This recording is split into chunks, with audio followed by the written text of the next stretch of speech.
Good morning to all of you. Retirement and death of partner का chapter आपका चल रहा है। उसमें आज हम लोग डिस्कस करने जा रहे हैं कॉन्सेप्ट, वो है डेथ ऑफ पार्टनर। उस केस में क्या क्या हमारे पास रिक्वायरमेंट है जिसका अकाउंटिंग हमारा प्रॉपर हो सके, वो सारी बातें आज थ्योरेटिकली और एक एग्जाम्पल के माध्यम से हम देखने का कोशिश करेंगे। तो चलिए आपको लेके चलते हैं स्क्रीन पे और डिस्कस करते हैं आज का हम लोग कॉन्सेप्ट।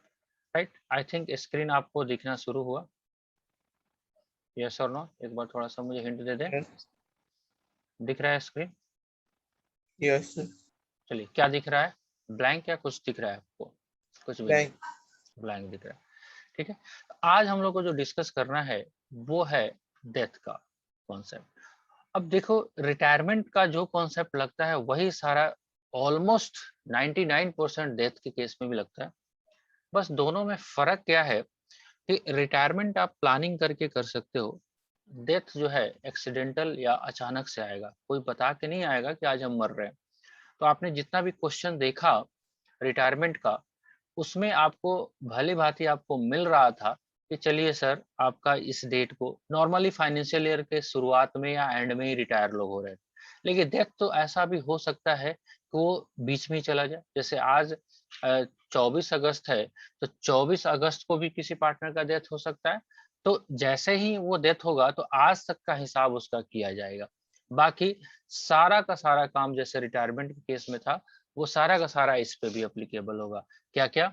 आपको पीएसआर एडजस्ट करने पड़ेंगे, आपको क्या करना पड़ेगा, आपको गुडविल का वैल्यूएशन करना पड़ेगा, उसका एडजस्टमेंट करना पड़ेगा। आपको वो सारे काम कौन कौन से, जो revaluation of assets liability, past का प्रॉफिट, वो सारा काम भी आपको एडजस्ट करना पड़ेगा। तो उसके बारे में बहुत यहाँ पे चर्चा नहीं होगा, क्योंकि वो सारा डिट्टो कॉपी पेस्ट है। मतलब पांचों काम यहाँ पे भी होने हैं, बस कुछ एडिशनल पॉइंट है डेथ के केस में, वो आपको एक्स्ट्रा करना पड़ेगा। तो आप शायद आप पॉइंट गेट कर पा रहे हो। तो आपके बुक का ही आज थ्योरी नोट्स हम लोगों ने उठाया है और कोशिश कर रहे हैं इसी से करने का। देखिए, डेथ ऑफ पार्टनर के केस में, on the death of partner the amount payable to him is to be paid on legal representative. देखिए, क्या एक फर्क आ गया? रिटायरमेंट के केस में आप जो है किसको पेमेंट कर रहे थे? रिटायरिंग पार्टनर को। अब ऑल दो डेथ के केस में वो बंदा है ही नहीं, तो उसके किसको जाएगा? लीगल रिप्रेजेंटेटिव या लीगल उत्तराधिकारी, जो उसके एवज में जो पैसे रिसीव करे, या उसका वारिश हो, या उसके बारे में जो ख्याल रखता हो, जो उसने नॉमिनेट किया होगा अपने लाइफ में। ठीक है, तो उसका जो भी पेबल होगा, अमाउंट पेबल, ये अमाउंट पेबल निकलेगा कैसे? तो आपको क्या करना पड़ेगा, सारा का सारा आपको गुडविल का वैल्यू एडजस्ट करना पड़ेगा। आपको profit sharing, profit and loss, जो पास्ट का प्रॉफिट लॉस है उसको भी एडजस्ट करना पड़ेगा। रिवैल्यूएशन का भी प्रॉफिट लॉस एडजस्ट आपको करना पड़ेगा। राइट, तो ये सारे काम आपको करना पड़ेगा। ठीक है जी, चलिए। Yes, sir. ठीक है जी, चलिए। उसके बाद कह रहा है calculation of the total amount due to representative of the deceased partner. तो सिंपल सा बात है, सारी बातें वही कहेगा।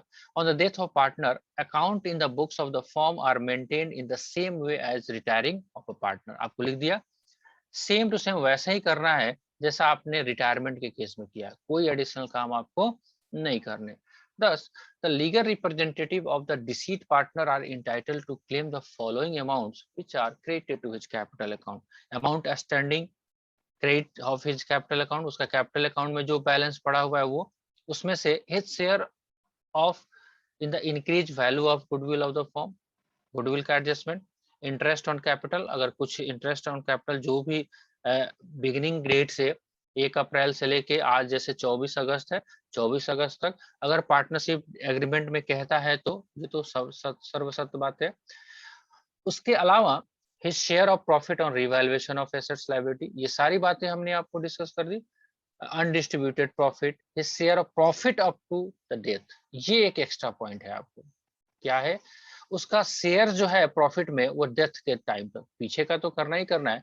लेट सपोज दैट आपका मार्च तक का प्रॉफिट डिस्ट्रीब्यूट हो गया, अब नया फाइनेंशियल ईयर जो स्टार्ट हुआ 1/4/2021 से, और उसका डेट हो रहा है आज 24 अगस्त 2021 को। राइट। तो ये जो बीच के टाइम है अप्रैल, मई, जून, जुलाई और अगस्त में 24 दिन, यानी कि लगभग 5 महीने जो प्रॉफिट अर्न हुआ होगा। अब तो रोज हिसाब नहीं हो रहा है प्रॉफिट का, हो रहा है क्या? ईयर एंड पे ही प्रॉफिट कैलकुलेशन होता है पार्टनर का। लेकिन इस केस में एक ये नया पॉइंट आपको ऐड करना पड़ेगा।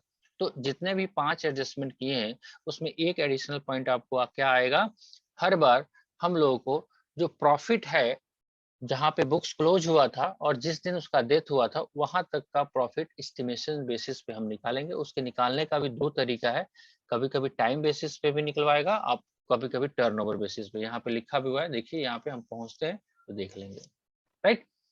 बाकी कुछ नहीं करना है, सारा का सारा सब कुछ सेम टू सेम है हर चीज में, राइट। चलिए एक चीज और भी है कि एक सेक्शन 37 है जो कि लीगल रिक्वायरमेंट को डिनोट करता है डेथ के पास पार्टनर के केस में। वो ये है, वो हम आपको रीड करा देते हैं। देखिए, the legal representative of the deceased partner is entitled at his discretion. Discretion मतलब उसकी इच्छा पे है कि to interest 6% per annum on the amount from the date of death to the payment of the proportion of profit which is earned by firm with the amount due to the deceased partner। देखो अब क्या होगा, मान लेते हैं आज 24 तारीख हो गया। अब 24 तारीख को पार्टनर मरा तो पहले उसका दाह संस्कार होगा या पहले हिसाब होगा, आप बताइए। कोई बंदा अगर मरता है, अगर ए बी सी पार्टनर हैं, ए बी सी है ना, सी का डेथ हो गया और सी का रिप्रेजेंटेटिव है डी, तो पहले ये ए और बी भी जाएगा दाह संस्कार में। भाई सी का अंतिम संस्कार तो करना पड़ेगा ना, कि पहले उसी दिन देख भाई तू अब मर गया है, अब तेरा जो लीगल पार्टनर है ये, या लीगल हेयर है या उत्तराधिकारी है मिस्टर डी, भाई पहले बैठ ले हिसाब कर लिया जाए। क्योंकि अकाउंटिंग कॉन्सेप्ट क्या कहता है कि अकाउंटिंग रिकॉर्ड उसी टाइम करना है एज व्हेन ऑकर्ड। तो पड़ोसी या समाज के लोग क्या करेंगे, भाई ये बेचारा मर गया है और तुझे हिसाब की पड़ी है, तो हिसाब होने में टाइम लगता है, राइट। तो टाइम के बारे में यहाँ पे बात कही जा रही है कि अगर लीगल रिप्रेजेंटेटिव को राइट है कि जिस दिन हिसाब हो गया, मान लेते हैं कि जो इस दिन हिसाब हो रहा है वो 24 तारीख को मरा, तो 1 लाख रुपया इसका गिरता है। अब 1 लाख रुपया हो सकता है दिसंबर में पे हो, उसके बारे में बोल रहा है कि अगर जो डिसीट पार्टनर है उसका लीगल रिप्रेजेंटेटिव जो है वो जो भी डेट ड्यू उसका अमाउंट बनता है उस पर 6% इंटरेस्ट लेने का हकदार रहेगा। कब? On amount due from the date of death to the payment of his portion of profit. ठीक है, या तो 6% लेगा या प्रोपोर्शन प्रॉफिट में भी हिस्सा ले सकता है, ऑल्दो वो पार्टनर नहीं है। अब वो जब तक वो क्वेश्चन नहीं देखोगे शायद ये बातें समझ में ना आए। चलिए दूसरा है, प्रॉफिट जो निकालना है उसके लिए 2 बेसिस हो सकता है, क्योंकि एक्चुअल प्रॉफिट ये 4 महीने और 24 दिन का निकालना थोड़ा सा मुश्किल काम है। एक तो टाइम बेसिस पे हम लोग निकालते हैं कि पिछले साल में जो हिसाब हुआ था, अगर पूरे 365 दिन में हमने जो प्रॉफिट कमाया था, ये मान के चले कि ये 4 महीना 24 दिन में भी उसी रेशियो में कमाएगा।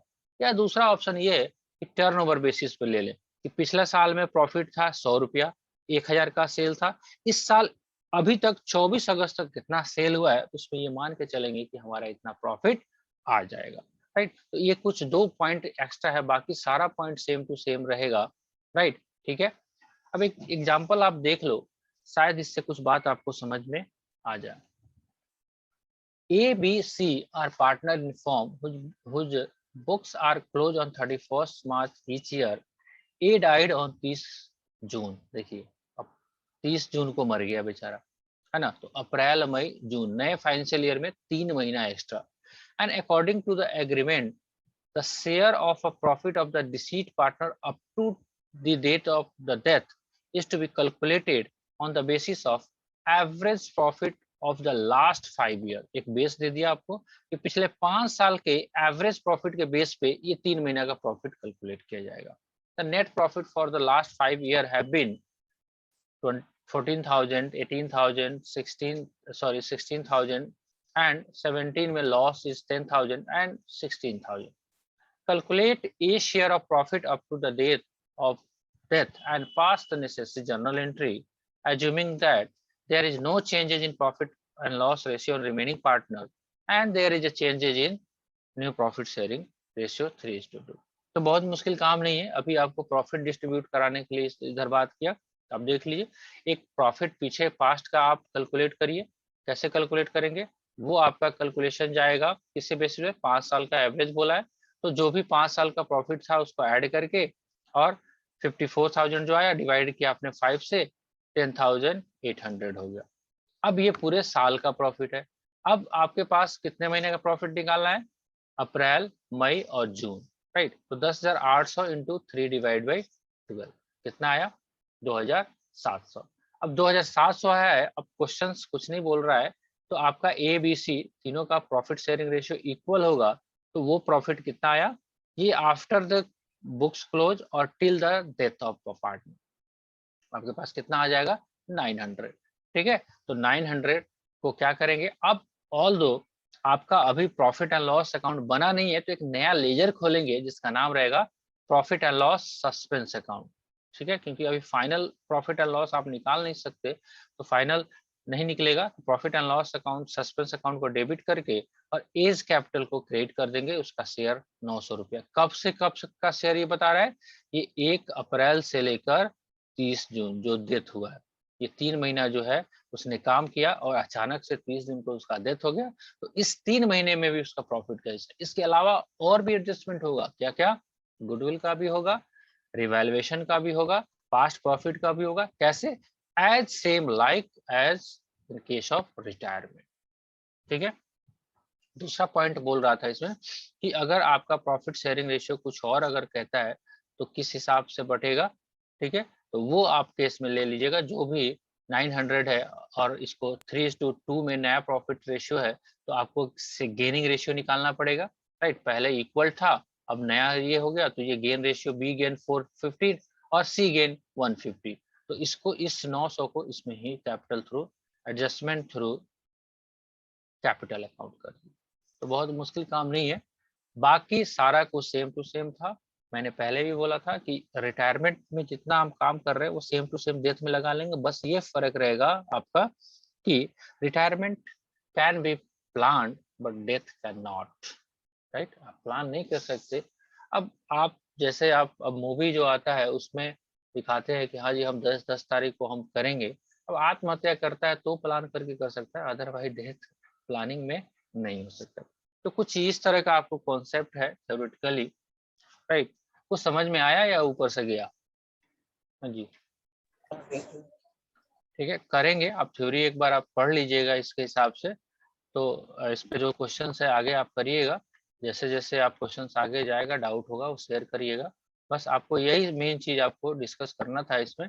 तो अगर आप समरी फॉर्म में भी देखोगे तो कुछ खास नहीं है इसमें, रिटायरमेंट का जो भी कॉन्सेप्ट आपने किया है सेम टू सेम डेथ का है। अभी ये सारी जो बातें इधर की गई है, अभी इस पे क्वेश्चन जैसे जैसे आपको आएगा, टाइम बेसिस, टर्नओवर बेसिस, ये दोनों में से किसी पे नहीं किया। अभी आपको प्रॉफिट कैसे निकाल दिया, एक नया बेसिस जो कि पास्ट प्रॉफिट के बेसिस पे, राइट। क्वेश्चन रिक्वायर करेगा जैसे जैसे आप क्वेश्चंस में बढ़ेंगे, क्योंकि सबको एक साथ डिस्कस नहीं किया जा सकता है। जैसे आप क्वेश्चंस आप बनाएंगे, इसके ऊपर कितना क्वेश्चन दिया हुआ है बुक में आपको, एक बार देख लीजिए।